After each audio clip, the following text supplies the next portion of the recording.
புருவமும் கோவை செவ்வாயல் குமிழ்திரிப்பும் பனித்ததடையும் பவளம்போல் மேனியில் பால் வெந்நீரும் இனித்த முடையை எடுத்த பொற்பாதமும் காணப்பெற்றால் மனித பிறவியும் வேண்டுவதே இம்மாநிலத்தே,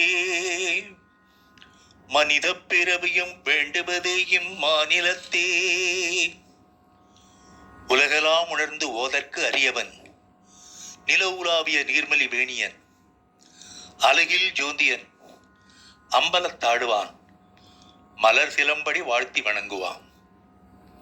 ஆதியாய் நடுவுமாகி அளவிலா அளவுமாகி ஜோதியாய் உணர்வுமாகி தோன்றிய பொருளுமாகி வேதியாய் ஏகமாகி பெண்ணுமாய் ஆணுமாகி போதியா நிற்கும் தில்லை புதுநடம் போற்றி போற்றி.